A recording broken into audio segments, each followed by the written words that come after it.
Happy Thursday morning, everybody. Welcome into Morning JOX. Conrad Van Order, Damian Mitchell here with you. One day closer to week 11 of the college football season as we are now clearly rolling through the month of November, which, again, hard to believe that we have already made it to this point. And we do it every year, man.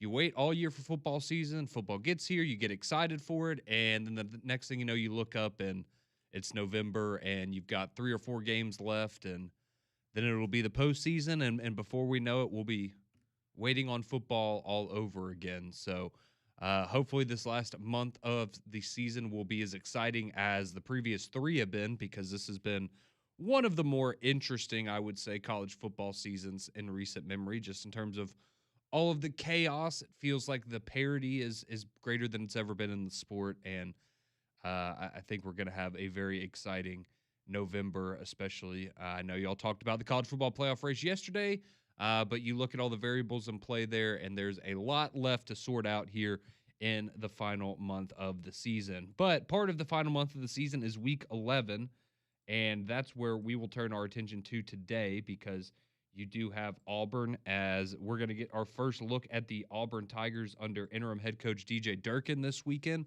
as they're going to travel to take on the Vanderbilt Commodores. And Vanderbilt, of course, coming off that loss to Texas last week with playoff hopes still alive. So certainly a lot on the line in this matchup coming up in Nashville. And then you have Alabama. They're going to be hosting a team with an interim coach for the first time, as that's going to be LSU, their first game since parting ways with Brian Kelly down in Tuscaloosa. Can LSU pull a UCLA, a UAB, a fire our coach and work some magic in that first game with the interim, as we've seen it happen a few times this year. Maybe it happens again. Are you as we get closer to kickoff, what are your foundational observations of how this game could potentially go? Like, do you think LSU is going to come out and throw something that Alabama wasn't prepared for? Do you think it's going to be one of those things where they might sneak up and make it a little bit interesting just because of the talent in which they are? Or do you think Alabama's going to handle their business? I think it's going to be interesting. I think part of it is, you just look around the league this year and there's so many games that I think have ended up closer than we maybe expected them to. And I'll be honest, I wouldn't be surprised if this is a game that, stays within the 10.5 points type thing. And I think it could be a game where Alabama plays pretty well and that still happens. In terms of if I think they'll do anything different, I mean, maybe, but I guess at this point, they just kind of are what they are. Like they can't run the football very well. And that's kind of my concern. And we'll get into this because we're going to break down these games coming up for you around 6:30. But, the interesting part for me is, right, LSU can't really run the football, but can you against Alabama? Because if you can, Alabama is probably one of those teams that you're going to find something, even if it's not maybe consistently, but you have 3 or 4 big explosive plays in the run game that, lead to, touchdowns or something. Maybe I think that part of it's going to be interesting. But I think the other part of it with Alabama, right, is the last 2 years, right, Alabama smoked LSU. But you smoked LSU because of Jalen Milroe and what he was able to do to that defense. So my question is, with Ty Simpson, what does that matchup look like in the sense of this is the best LSU defense you've seen in the last 3 years compared with this is a very different Alabama offense? I think the offense is better than it has been, especially last year, but that element of the quarterback run game, for whatever reason, LSU just couldn't stop him. And now you don't have that element to play with anymore if you're Alabama. So they're going to have to come up with some different things to find success. But we'll dive into that game as well as the Auburn and Vanderbilt matchup a little bit later on in the program because it is Thursday. And what we like to do on Thursdays is typically keep you up to date on the injury reports around the Southeastern Conference. So we'll start with that game with Alabama and LSU. So for Alabama, nothing too surprising on here. Ryan Williams is listed as probable. So again, we've seen him be banged up all throughout the season, really, but he's listed as probable, so that's good.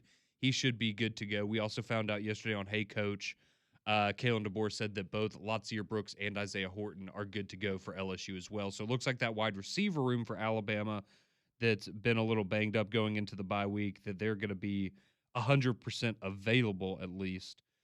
for this game against LSU. Danny Lewis, tight end, he's listed as questionable. He's been banged up for a good chunk of time now, but he's listed as questionable. So we'll see about him. But good news for Ryan Williams that he's probable. And then other than those guys, I mean, the only other addition is Drake Kirkpatrick Jr. is listed as out, but we know that's because he got indefinitely suspended earlier in the week, not because of an injury. All right, now for LSU, there is some big injury news for LSU.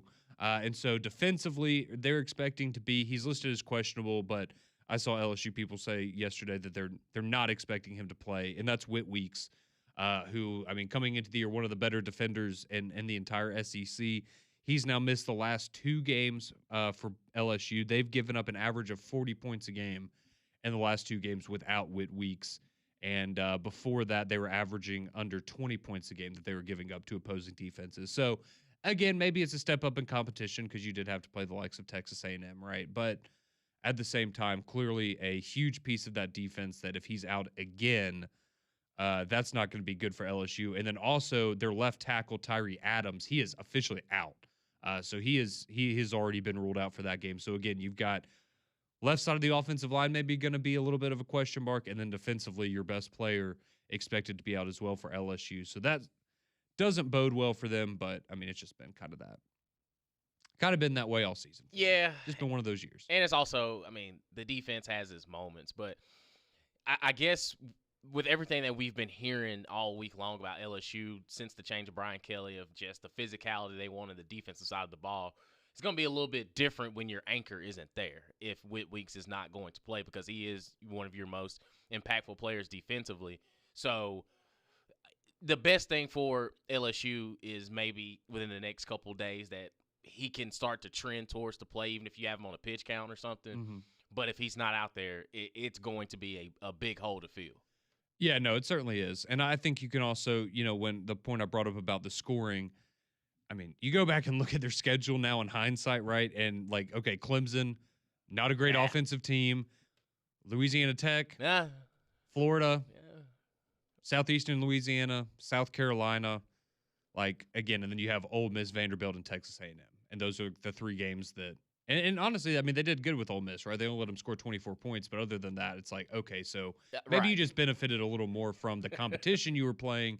And then now that we've seen them play the, I guess, big boys in the SEC, and it hasn't gone very well for the Tigers. But that's going to be an interesting game that, again, we're going to break down a little bit further coming up here later on in the show. But you do also have Auburn and Vanderbilt, obviously, as they're set to do battle up in Nashville this weekend. So the latest injury news for that one. So as we know, if you missed the news, but unfortunately, Champ Anthony, he has been ruled out. He is expected to be out for the rest of the regular season. I believe if Auburn finds their way to a bowl game, there's maybe a little bit of optimism that he would be able to potentially make a return for that. But yeah, Champ Anthony going to be out for the remainder of the season. So you think of, it's the 3rd captain for Auburn that's out now, with him and Connor Lew with the injuries, and Damari Alston obviously parting ways with the program.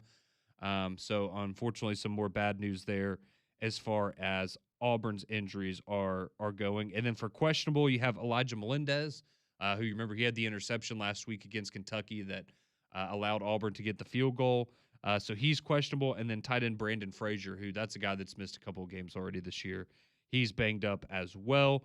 And so those are kind of the highlights there, I guess, the big news for Auburn injury-wise. And then Vanderbilt safety Deontay Carter is listed as questionable there on the Commodore side of things. So Auburn maybe having some more injury questions than Vanderbilt heading into the game this weekend. But the big news that was announced yesterday on the SEC teleconference, if you didn't hear it, that is that Ashton Daniels has been named the starting quarterback for this weekend. So he will officially, and from what I heard after that, is that he had been getting the first team reps in practice this week. So it wasn't a surprise to people that had kind of been privy to that earlier on. But I like it. I think at this point, you have a large enough sample size to see that one quarterback, Jackson Arnold was never going to be different than what you saw from him the first 7 games of the season. That's just Jackson Arnold. That is who he is, unfortunately. I think we just we kind of know who he is as a quarterback now. And Ashton Daniels, maybe you feel like you have a little more wiggle room in terms of what you can call play calling wise, but also somebody that you can maybe develop a little bit more. Look, I don't think it's a bad decision. Just I would encourage DJ Durkin if the offensive line is getting absolutely shredded again. It doesn't matter who's back there at quarterback. Don't take him out for 2 drives and then put him back in at the end of the game if you have a chance to win. Just let it ride. Yeah. Just let it ride. You made the decision. You made the call. Let it ride. Jackson Arnold's, he's not it. Like, I'm sorry. He's not a good quarterback. Maybe one day he can be, but right now, this version of Jackson Arnold is not a good quarterback. No. You cannot put him on the football field. Right No, now. and again, and going back to that, I know he's gone now, but if you're looking for, quote-unquote, the spark in the offense, I don't necessarily think it was going to come from Jackson Arnold. And when your offensive line is as bad as it's been, it doesn't matter who's back there taking snaps. And to be honest, I'm surprised we hadn't seen Deuce Knight get in there, because if you're going to have Ashton Daniels, who's an older guy, Jackson Arnold, who's played 3 years of college football, and they're making the mistakes that they're making, you might as well just throw the freshman out there. Whether he gets, lamb blasted or not, at least he knows what it's like to be in a game. So this time next year when his number's called, he goes in and lights it up, and it's like, hey, I know what the offensive line deficiencies are. Maybe we can find a way to get the ball. And that's where I was so puzzled. And I actually went back and watched Auburn, Kentucky. Don't know why. But Hugh Freeze's issue was the quarterbacks not letting go of the football. Well, when they finally have protection, it's kind of a surprise, because you have happy feet the entire time. It's, oh, snap, oh, okay, I finally got it. Okay, let me make sure I'm making the right throw. There's so much thinking that goes involved in that if I'm getting that level of, I guess you say, hesitancy from older guys, I would much rather go in there with the freshman and say, hey, man, we are going to live and die with the results. This is your first time getting any sort of action. It can't get any worse. It can't be any worse than what we've seen. 2 older guys that have played a lot of college football and the mistakes that they're making. We can deal with this for a freshman, and just hopefully his confidence will start to grow as he realizes, like, okay, I can play this high level of competition. And so I think that, right, what you're saying, your train of thought, because I think there's 2 ways you can look at it, right? And I think I understand both sides of it, or why you could, think each side is correct, right? So on the one hand, you look and you go, man, the offensive line's pretty poor right now. Do we want to throw a kid out to the fire in that situation where, like, let's be honest, it's probably gonna fail, right? Just and maybe not even because of anything that he does, just the limitations you have with the offensive line, right? So do you want to expose him to that early in his career and do something that could potentially cause damage to him in the future, because he's, learning under these situations of how to be a quarterback in the SEC, and it's not really fair to put him out there. But on the other hand, like you're saying, first off, can it really be any worse?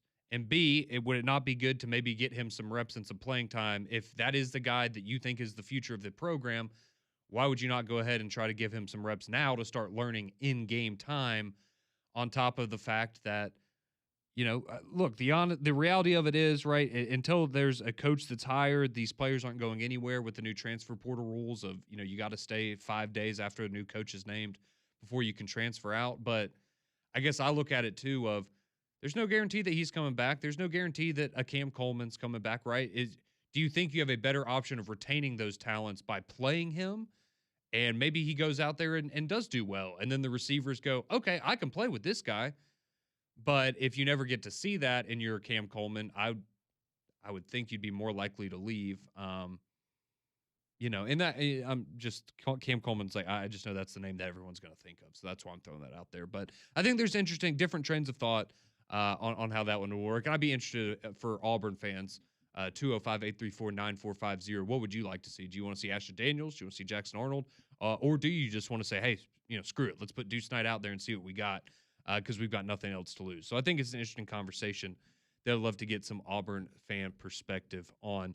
And then finally, yesterday, the final piece of Auburn news is that it was announced that Auburn and Notre Dame, they're going to do a home-and-home series in football during the 2027 and 2028 seasons. So in 2027, September 25th, to be exact, Auburn's going to travel to South Bend to take on Notre Dame in Indiana. And then in October of 2028, Notre Dame's going to head down here to the Plains to take on Auburn. So this will be the first ever meetings between Auburn and Notre Dame in football. Never played before in the history of college football. So that'll be a fun series to see coming up Not next year, but starting 2027 and 2028, Auburn and Notre Dame. So let's get away from these games for a little bit. We're going to come back, kind of break down Auburn and Alabama's matchups for you a little bit later in the show. But next, I want to get into, we talked about the college football playoff race yesterday, the first edition of the rankings, but there are 3 games this weekend that I think have big time implications on the college football playoff and who will make it into one of those 12 spots. I'll tell you what those games are, and me and Damon give you our thoughts on those and the implications of them. That's all next here on JOX.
6:20 here on your Thursday morning. Conrad and Damian with you on Morning JOX.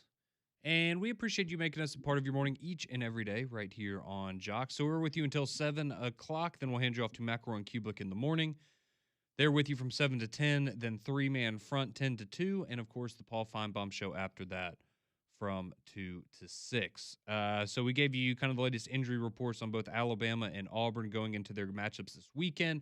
Going to break those down further for you coming up here around 6:30. But we do have some other games going on this weekend, and I mentioned I think there's 3 games that have pretty massive college football playoff implications, or potentially could, depending on the outcome of those games coming up this weekend. And so there's one in the Big 12, there's one in the Big 10, and there's one right here in the SEC, Damian. And so quickly, we'll run through these and the possible implications from these matchups. So I think the obvious one right at first is you have a top 10 matchup in BYU and Texas Tech this weekend. So that game is going to be played in Lubbock. And BYU undefeated, Texas Tech one loss on the season. They lost to Arizona State before Sam Leavitt. His season ended with injury and all that stuff that happened over there with Kenny Dillingham and his team. But this matchup, right, so if BYU loses this game, they're going to have right around a 50% chance of making the college football playoff. If Texas Tech loses this game, they're going to go down to about a 34% chance of making the college football playoff. Obviously, both of them in the field right now if the season were to end today. But this is a game, also I think it's interesting. You look at it, it's Texas Tech is at home. They're favored by 10.5 points against an undefeated BYU team. And I think, again, BYU, they have the win over Utah. That's kind of their jewel, whatever, in the crown of their resume, whatever you want to call it, so far this year. I'm personally not sold on BYU. I feel like we go through this with them every couple of years, right, where they benefit from a weak schedule. They maybe win one or two impressive games, and that's just kind of what they are, right? And then they're going to falter at some point. We saw it last year. So maybe this is the week for them, because I do think Texas Tech is a better team than BYU. But I think also this game can go a long way in determining, is the Big 12 going to get one team in or two teams in? Because if BYU, if they lose this game, I think it makes it harder for them to get multiple teams in, right? Because I think the best bet for Big 12, if you want to get two teams in, is have a 12-0 BYU go to a conference championship game and lose that conference championship game. But you would have to imagine a 12-1 BYU would still probably get in an at-large bid. So a lot on the line this weekend potentially for the Big 12, and I would say if you're the conference, you probably want BYU to win this one. Maybe makes things a little bit easier for multiple teams to get in. Yeah, and I like what I've seen from BYU. We know what to expect with Kalani Sitake and his teams. They're going to be extremely physical. But this is one of the few times, just with the whole rebranding now of Texas Tech, that they can match this. Defensively, they're one of the best teams in college football on that side of the ball.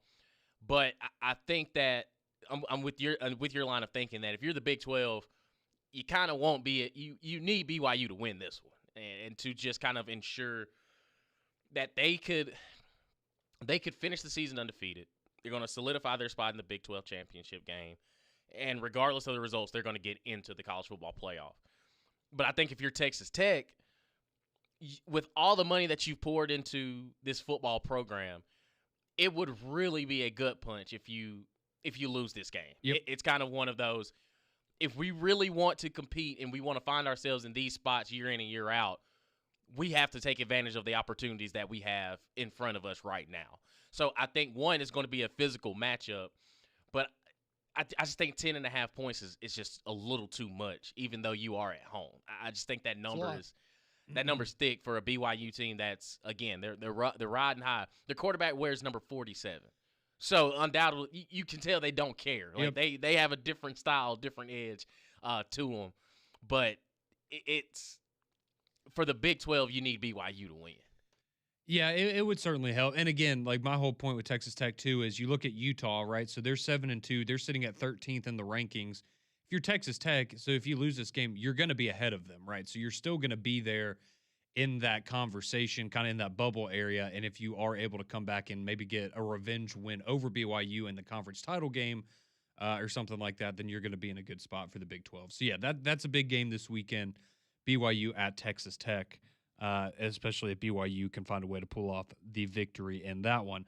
Then over in the Big Ten, you have Oregon at Iowa. And I was very interested going into the rankings of what they would do with Oregon because, again, I think we all agree, they're one of those schools you'll probably give the benefit of the doubt to in the sense that we trust that they're going to be well coached. They've got a lot of talented players. But, the problem in the Big Ten this year, right, is just a lot of the teams at the top don't play each other. So, yes, we got to see Oregon and Indiana won, but we don't get to see Oregon and Ohio State in the regular season, just like we don't get to see Indiana and Ohio State in the regular season, right? So it's kind of hard for me to know what to make of these teams because right now Oregon's best win is probably, the Penn State win maybe, like on the road in overtime. I just, again, their resume is not great.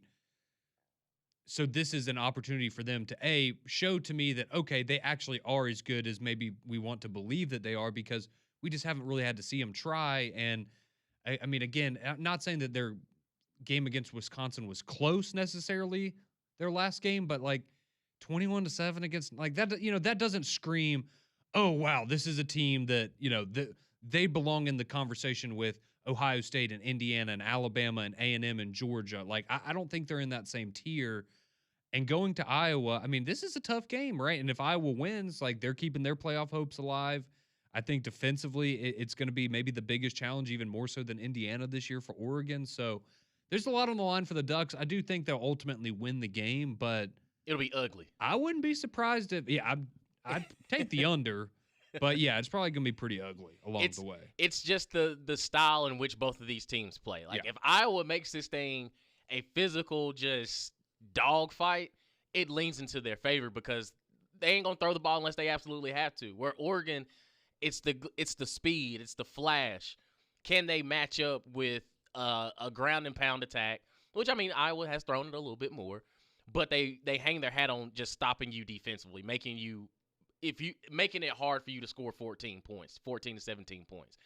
It's just, can Oregon be patient? Now you got hit in the mouth by Indiana at home, but now looking back on it, Indiana's a damn good football team. Mm-hmm. And not to say Iowa isn't, it's just, can Oregon can they survive an actual just physical matchup that just screams Big Ten football? And you got to do it on the road. So I think Oregon has the talent to go out there and handle their business, but are they going to be able to just be patient if the game is 14-12 or 14-10 in the fourth quarter and just saying, all right, let's just keep chopping wood and we'll find ourselves, hopefully on the winning side of things. Yeah, so that's going to be a very interesting game coming up this weekend there as, again, Iowa, if they lose, they're going to be out of the playoff conversation, right? That'll be their third loss. But if they win, would be very interesting to see how high the committee moved them up next week. So a big game there. And then finally, the third one. We're not going to spend a ton of time on this one, but it's Texas A&M and Missouri, and the reason for this really is because, again, if Missouri loses, then they're going to officially be out of the college football playoff race. Texas A&M, I think they can survive a loss here, right? That's the benefit of them being 8-0 at this point in the season. But you look at what they have: Missouri, South Carolina, Samford, and Texas. They're going to beat Samford. So as long as you, honestly, as long as you win one of your last 4 or 3 SEC games, a 10-2 Texas A&M is going to be in the college football playoff. So not a lot of implications for them, but if you win this game, right, you're getting one step closer to that first round bye. But for Missouri, if they lose, then they're going to be knocked out. And again, when you lose your quarterback this late in the season, it feels like that's going to be an uphill battle for them nonetheless. But those are 3 games coming up this weekend that do all have some sort of impact on the college football playoff race, an immediate impact, right? In the case of Missouri and Iowa, if they lose their respective games, then they're done. They're out. But what if they win? That's when things start to get a little more interesting. But let's turn the attention back to Alabama and Auburn because they've got some big games coming up this weekend. Alabama, LSU in Tuscaloosa. Auburn, Vanderbilt up there in Nashville. What are our keys to victory? What is the path to another SEC win for Auburn and for Alabama this weekend? Me and Damien will break it all down for you right next on Morning JOX.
Welcome back into Morning Jocks here on your Thursday morning. Appreciate you making us a part of your day each and every day right here on Jocks. Conrad and Damian with you as we're about to break down the matchups for Alabama and Auburn this weekend. Some keys to victory for both teams, how they can, in Alabama's case, move to 6-0 in the SEC and continue to stay in the conversation for not only an SEC championship game appearance, but also potentially a first-round bye in the college football playoff. And Auburn, they are going for a couple of things, right? They're going to get back to 5-5. A win here, and you would feel really good about your chances of making it to a bowl game. Obviously, you have Mercer coming up, but probably going to need to get this one unless you want to deal with Alabama with your bowl eligibility on the line at the end of the season. But it would be Auburn's second SEC win of the year. They're 1-5.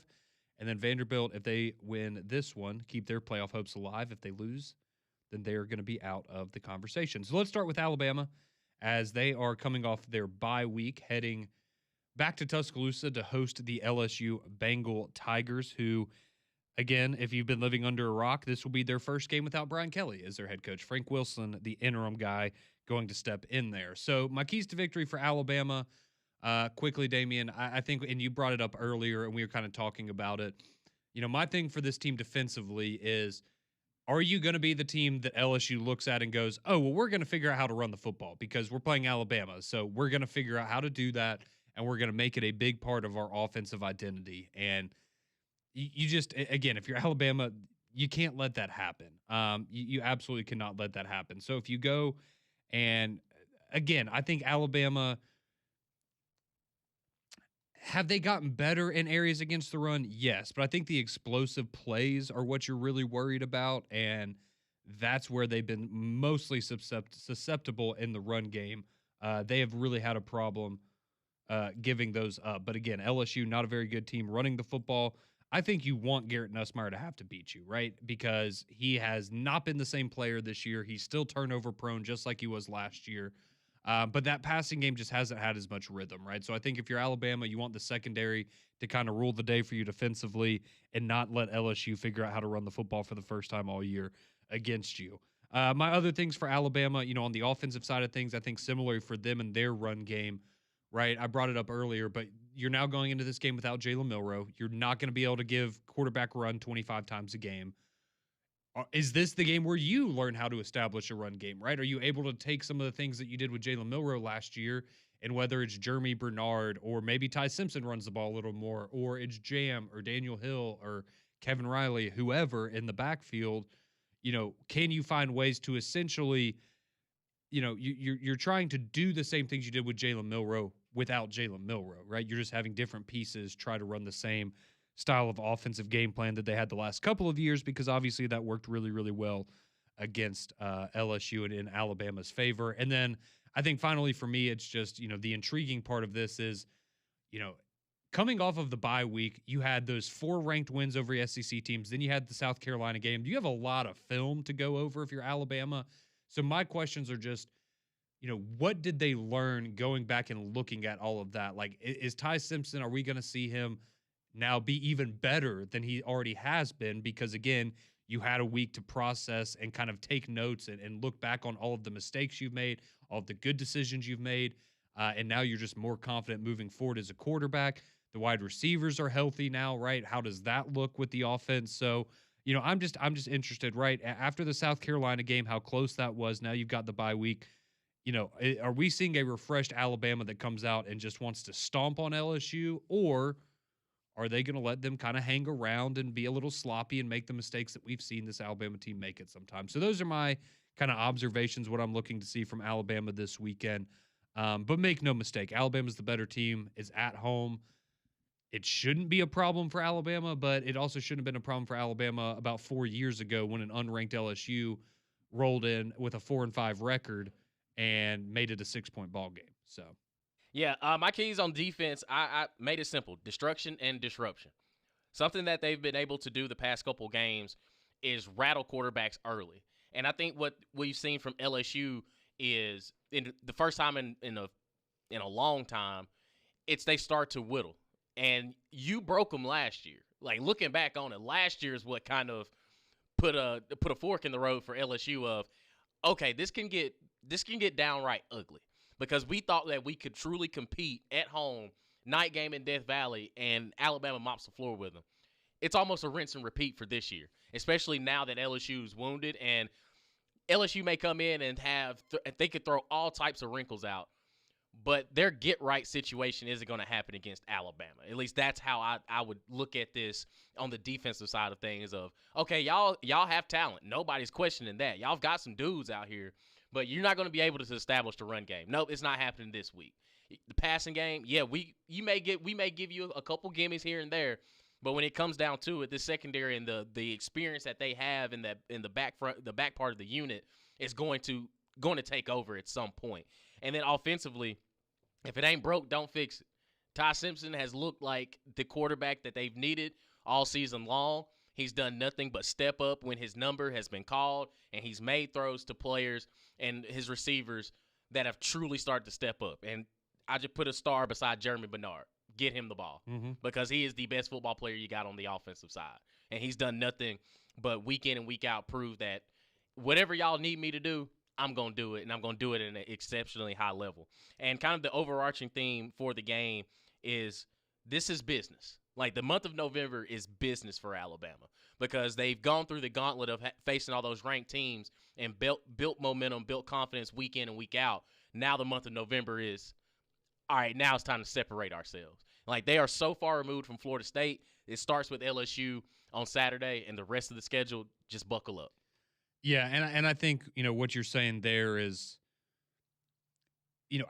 what is the mentality of this team heading into the final stretch of the season, right? Because I don't know how many people saw it, but Ty Simpson, he got to, kind of talk to the media after practice, I think 2 days ago, and he was kind of talking about what you just said, right? It's, all right, the whole season based around November, right? We did great in September outside of the first game, obviously, but like you had a pretty good month of September, you had a really good month of October.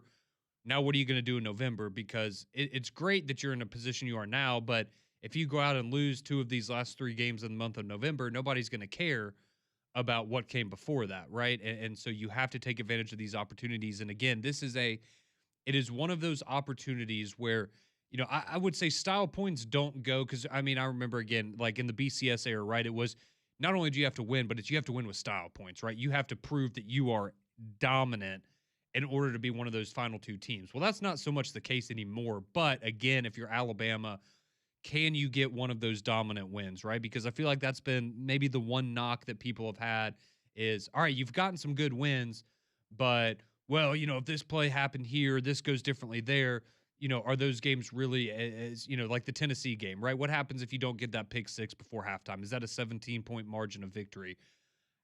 Well, you beat them by 17, so it is what it is. But if you're Alabama, can you go out there and say, hey, we're a lot better than this team? This is a program that is in absolute turmoil right now. They don't have any alignment whatsoever. We're going to go out there and we're going to do what we do to bad teams or what we're supposed to do to bad teams and absolutely railroad them. And at halftime, we're up by 21-28 and LSU fans are on their way back to Baton Rouge. Maybe we see that. Maybe we see something like the South Carolina game where it really is just the margins are that thin this year in the SEC. So going to be an exciting game. 6:30 coming up on ABC down in Tuscaloosa.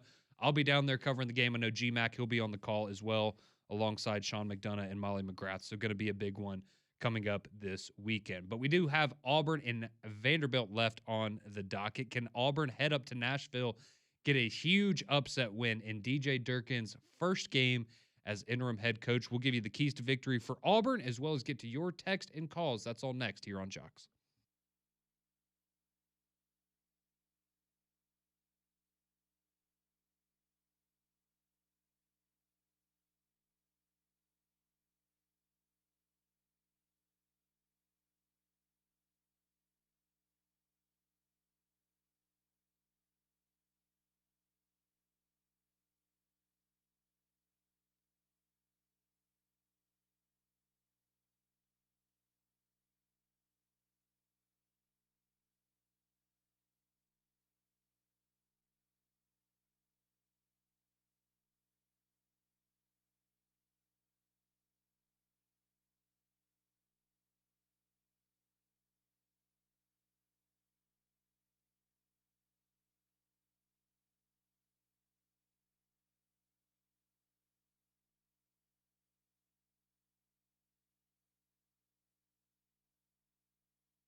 6:47 here on your Thursday morning jocks. Conrad and Damien here with you, breaking down Alabama and Auburn's matchups this weekend. So we just talked Alabama LSU. Now let's move on to Auburn's game this weekend as they're heading up to Nashville to take on the 16th ranked Vanderbilt Commodores. Again, Vanderbilt, a loss here in their playoff hopes. They can say goodbye to those. Auburn, a loss here, and it's going to be an uphill battle to say the least to get bowl eligible, because you would then have to beat Mercer and Alabama to close out the season to get to that 6-6 mark. But as far as this game goes, Damien, kind of how I'm looking at it, the first thing for me, and I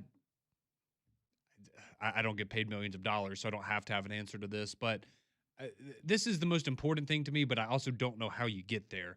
And it's just, you have to find a way, whether it was something you did in practice this week or something you can do very early in the game on Saturday.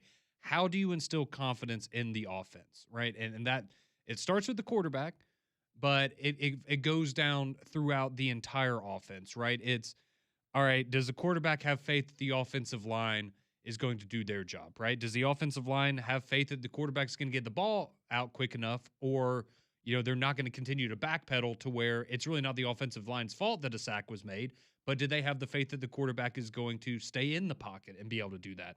Do you have faith that you're going to turn around and hand it off to a running back that's not going to fumble the ball? Do the receivers have the confidence that when they run a route, if they get open, quarterback's going to see him and make a throw, right? Like it flows through the entire offense, and it starts with the quarterback, but it affects every facet of it. And again, I don't know how you do that. I would probably recommend quick passes early on in the game to kind of get some confidence to Ashton Daniels, alleviate the issues you might have up front with the offensive line, and allow yourself to open up the run game a little bit more. Again, I don't get paid millions of dollars. That is my very rudimentary take on what they should do, but it's what can you do to get confidence in the offense early on in that game. And now that we know that will be Ashton Daniels, what can you do to make him confident? And my thing for this game is, you look at who Vanderbilt's lost to this year. They lost to Alabama. They lost to Texas. What happened in both of those games that, was difficult for Vanderbilt to get over, right? It was Alabama and Texas came out offensively, and Vanderbilt just couldn't keep up. And a lot of it came down to what the quarterbacks did. Because you look at those two games, Ty Simpson threw for 340. Arch Manning threw for 328 last week. They combined for 5 touchdowns and 1 interception in those two losses for Vanderbilt. That's my concern for Auburn, is that's been the blueprint so far. Not saying you can't beat them in other ways, right? They gave up 170 on the ground to Missouri. Granted, Vanderbilt still won that game, so maybe you can find a way to have a big day on the ground. But again, the 2 games they've lost this year, it's been because they had a quarterback on the other field that was playing better than Diego Pavia that day. It's hard for me to think that Ashton Daniels is going to outplay Diego Pavia this Saturday, but you never say never. Maybe you have some red zone turnovers like we saw in the Alabama game. Maybe they get off to a slow start like they did against Texas last week. But that's my concern for Auburn, is the 2 times they've lost this year, it's because the other quarterback just had a pretty special day.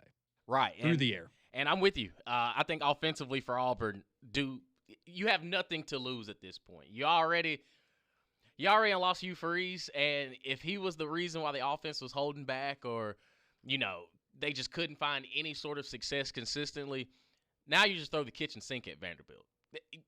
What else do you have? You have nothing to lose. Exactly. So play like it. And so offensive line, do the best that you can, and everything else just figured itself out. Because to your point too, it's okay, if you are solidifying yourself that Ashton Daniels is the guy, just keep him upright. Let it live and die with the results and the decisions that he makes as the quarterback position, because you've already done it through 10 games with Jackson Arnold. So I think that offensively you have to get something started, like establish something, whether that's, hey, we're going to be nothing but quick game here. That's how you can kind of hide your offensive lineman, if you just get it out quick. Just, hey, screen here, screen there, something quick across the middle, just to make sure that you don't have to put all the pressure on them of setting up something over the top. So I think the big thing for the wide receivers, just you got to get open. Like, you just got to find yourself open, and Ashton Daniels got to let the ball rip. I think defensively for Auburn, play like you already have been. It's not – I can 100% say it ain't your fault that the offense is not doing their job. Defensively, you've done everything you're supposed to. You held this team to 17 points last year, and you still lost the ball game. They had 217 yards of total offense, and you still lost the ball game. And that was when the defense that was just figuring it all out. Now we know what this defense can do. Do your job. Do what you're supposed to do. And again, the offense is that if you're going to only score about 14 points, by God, let these drives last about 7 to 8 minutes. Like, how about we start chewing it up and make sure that, hey, we're going to limit Diego Pavia's possessions. So if it's going to be a slugfest, he's going to have to do it with 3 minutes or so on the clock to go out and drive the Vanderbilt offense to score against a defense that we know is dominant. And you've got to be able to get off the field on third down because we know that's what Vanderbilt's really good at. And that's something that, I mean, again, Auburn's been really, really good defensively, but I guess if you were to find a, one negative thing or an issue that they've had at times, it's been a problem for a lot of teams, right? But it's getting off the field on third down, and if you can't do that against Vanderbilt, it's going to be a long day. So those are just kind of our thoughts. Of course, we'll deliver our picks to you tomorrow for those games, as well as a number of other ones going on around the college football world this weekend, because that's how we like to do things on Friday. But let's wrap it up with the courtesy GMC text line. Some of your text coming in this morning, like Houston, who chimes in. He says, Alabama's defense also shut down Vandy. LOL, it wasn't just an offensive performance. Yes, but I was saying if you look at the 2 games they lost, what was something that they had in common? It's that offensively, especially last week in that Texas game, I mean, they made Arch Manning look like, his uncles. They did. Yeah, absolutely. But yes, again, it was just to show that the 2 games they've lost this year, it's been when the quarterback on the other team, that's kind of the common thread in those 2 games. But yes, Alabama's defense the last 3 quarters of that game was excellent. Let's see. This one says, with Auburn benching Jackson Arnold, does he still get paid? Yep. Think of it like a buyout. Yeah. I don't know. I don't know if that makes Check's sense. still going to clear. Let's see. This one says, Auburn's a lot like LSU without the talent. LSU has Vandy. Vandy's going to kill Auburn if they play like Auburn has the last couple of games. And then he says Alabama will beat LSU 31-16. Okay. Okay, the wording of that was confusing, but okay. Let's see. This one says, good morning, guys. Jake here. So it's looking like Alabama versus A&M in the SEC title game. What do you think it will take for Bama to win? And he says Alabama beats LSU 38-28. Well, hopefully we just answered some of those questions for you about what it would take for Alabama to win tomorrow. If you're talking about Texas A&M, that'd be a very interesting matchup. It'd be tough for both sides. Joseph says there's a possibility with the interim boost like we saw with UCLA or when Florida played Georgia. Yeah, absolutely. And that applies to Alabama or Auburn and LSU this weekend, playing their first games with interim coaches. Let's see. Boosters are saying Hugh Freeze showed up to the golf course on Friday nights without his clubs just to watch guys play instead of game planning for the games. Also, he stopped posting his scores on the golf course. Okay, thank you, Bama Abroad. Appreciate that. And someone says, I love that the Ryan Williams-Cam Coleman debate is over. We're back tomorrow at 6. Mac and Cube, those guys are up next.